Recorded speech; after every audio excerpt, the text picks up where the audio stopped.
The reports around the Chicago Bears and Ashton Jeanty have been nonstop, but the question on the table today is just how bad do the Bears want Ashton Jeanty? We'll talk about it from a couple of NFL insiders' perspective, and it starts right now.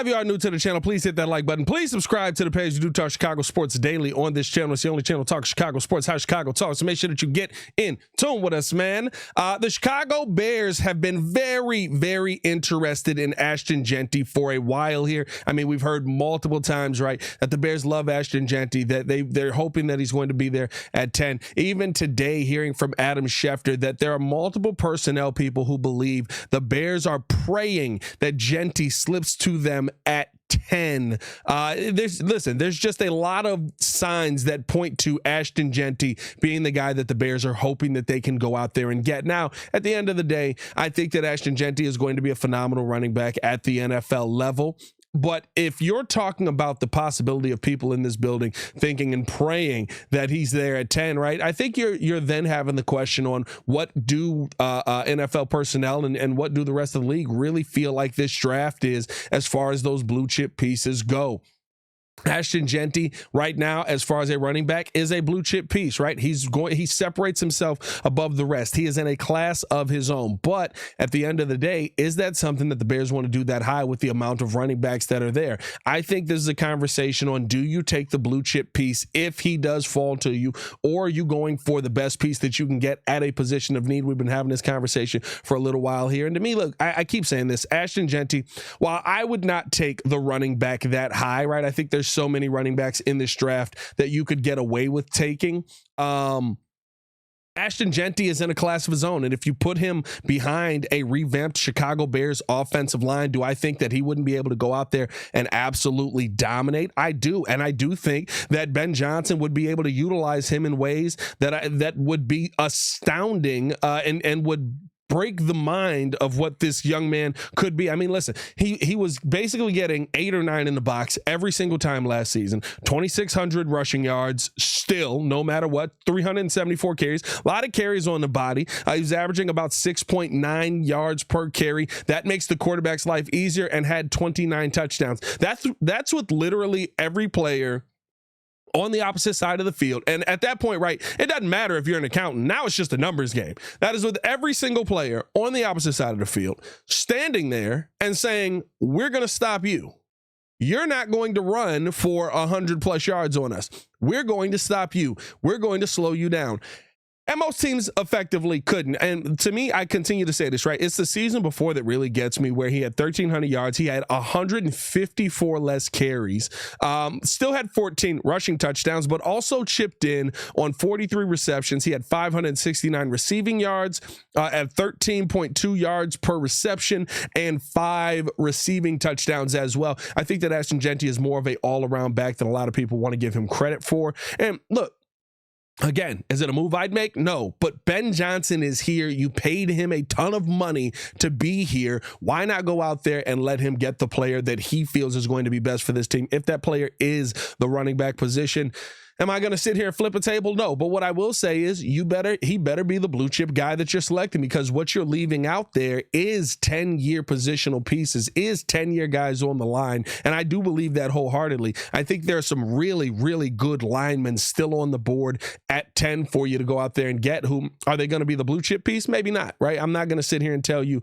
that everyone that is on the board here at 10 is going to be the next Hall of Fame piece. But can they be somebody that stands in that position, right? Can you talk about them being someone who is your left tackle for the next 10 years if it's Kelvin Banks, right? Yeah, I think you could be having that conversation. Could you talk about it being somebody who can set the edge for you for the next 10 years if it's Mike Green? Yeah, I think you could have that conversation. I do think that Dennis Allen wanting his defensive ends a little bit heavier maybe changes that conversation a little bit here, but Listen, if you go with the running back, you just know the pressure that you're putting on this young man to be great, especially in the city of running backs. And it essentially is, hey, this guy's got to be a generational piece for you, just like you feel Caleb Williams has to be a generational piece, because you're leaving guys out there that could go out there and help you in the trenches. And we're seeing that that is the way that teams are winning Super Bowls on a consistent basis. Let me know how you guys feel in the comments below, man. I'll be down there talking with you guys as well. Do you think that the Chicago Bears love Ashton Jeanty enough, or should they take Ashton Jeanty, I guess, if he was there at 10, or would you go a different direction there? Let me know in the comments below. Also, if you guys want to pull up,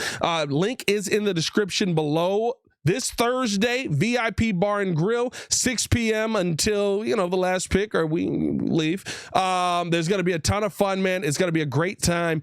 Pull up on us out in Homewood, Illinois. Had to change the location, but it's still going to be fine. TV giveaway is still in effect. A 65-inch TV will be raffled off there. We'll also be raffling off some merch as well. So make sure that you tune in with us on Thursday. We'll be live on YouTube, but you can actually come hang out with us. Tickets on sale, $10 only to get in the door. And we appreciate you guys for rocking with us, man. It's going to be a great time.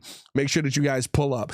This is something that I heard Tom Pelisero say via Good Morning Football earlier that I thought was very, very interesting in the conversation of Ashton Jeanty, just to keep it on that same topic here. He said, does somebody for a running back, and I'm putting the inflection on this the right way that he said it, right? Does somebody for a running back decide in order to get him, we've got to trade up above the Raiders? If you're Ben Johnson in Chicago, and you're thinking this guy can add a dimension we can't get anyplace else, is it worth it? Because it would be expensive to go up and get ahead of the Raiders. So again, the question now is not only do the Chicago Bears love Ashton Jeanty, but it's honestly, how much do the Chicago Bears love Ashton Jeanty? Is he somebody that you'd be willing to trade up for? And the conversation around the Raiders is loud. I think that that's probably where Ashton Jeanty ends up going, unless the Raiders decide, kind of last minute, hey, we want to go with the trenches here. But it feels like a very Pete Carroll type of pick. He's kind of a beast mode kind of running back with how he's able to break tackles. He's got more speed and I think a little bit more versatility,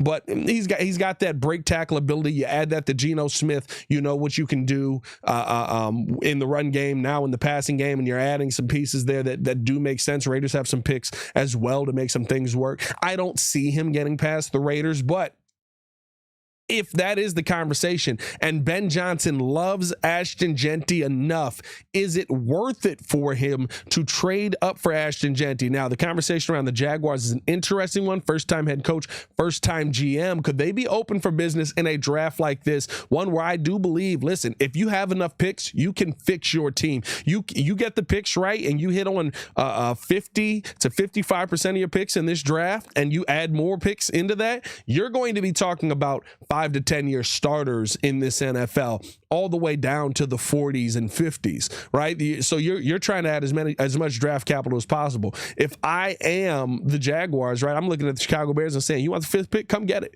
We're open for business. You know what it's going to cost you though?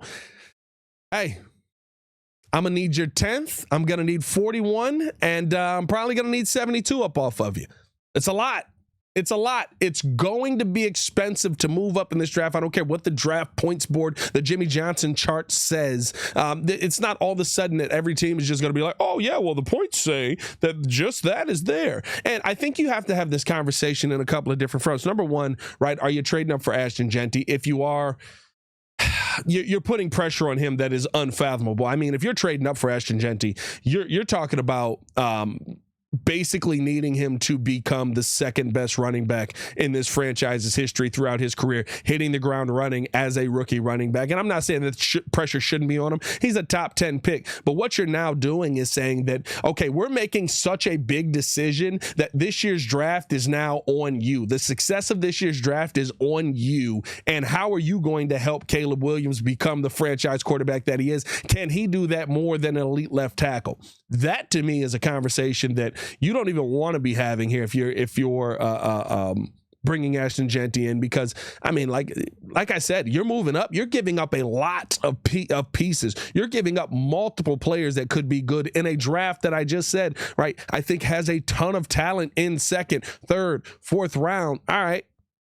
Ashton Jeanty has to be able to be amazing as soon as he hits the ground. And don't give me the, oh, well, he's a rookie, so we shouldn't have that expectation on. 100% you should have that expectation. Just like we had that expectation on Caleb Williams until we realized, oh, there's 5 dudes in front of him that literally don't know how to do their job. This year, both guys have to take a big step up, right? This year, because of what the offensive line has done and because of the new play caller that's in place, we need to see production out of not only Caleb Williams, but if you go after Ashton Jeanty in that situation, I think you need to see production out of Ashton Jeanty just as high. I'm not telling you he's got to be a 2,000-yard rusher, but you have to know, oh no, this was a good move that the Bears made. We can't be going into year 2 of this like, we got to see if Jeanty's going to have a second-year breakout. There's a lot of miles on these legs already, right? You have to take advantage of this now. Is Ashton Jeanty the quickest path for that? I think the other conversation that's around that to me as well is if you're trading up to 5, that more than likely means Mason Graham is still on the board. That more than likely means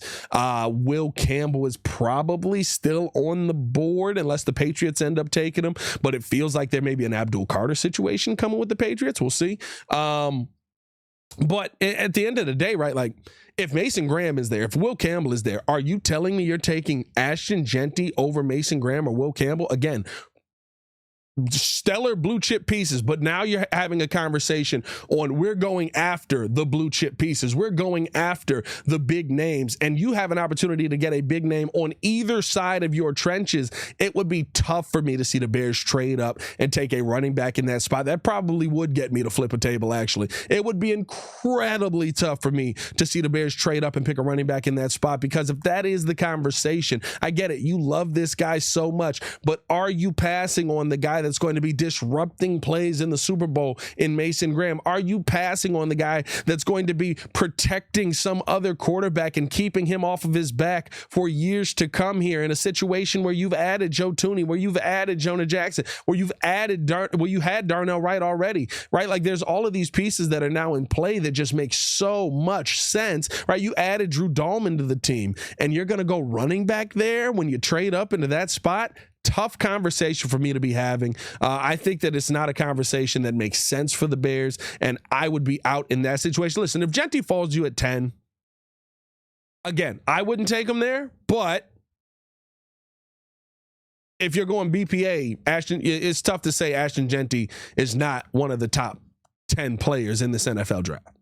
It just is. Now, there's an abundance of running backs. I would rather go a different direction. But if you take him at 10 because he falls you at 10, you took him at 10, right? You got a bunch of other picks. You didn't give up anything. You can still go get Ariante Essery in the second round. You can still go out there and get, now, right, we were talking about Travion Henderson in the second round, but now, right, there's a bunch of different directions now that you can go in that second round positionally to try and help those trenches out, right? Maybe a Kenneth Grant is still on the board and you take him in that second round and you fix that middle of the line piece anyway, right? And you get your left tackle and you get the running back. I can live with that. Giving up capital, though, to move up and go get Ashton Jeanty, to me, that's just not a world that I think the Bears should be living in. It's not a world that I want to live in, and I think it's not a world that even makes sense for this team moving forward. But hey, man, we appreciate you guys for tuning in and showing love. Hit that like button, subscribe to the page, leave a 5-star review. Y'all know what to do. The reason we didn't do the morning breeze this morning and why you're getting a pre-record right now is because the War Room is happening tonight,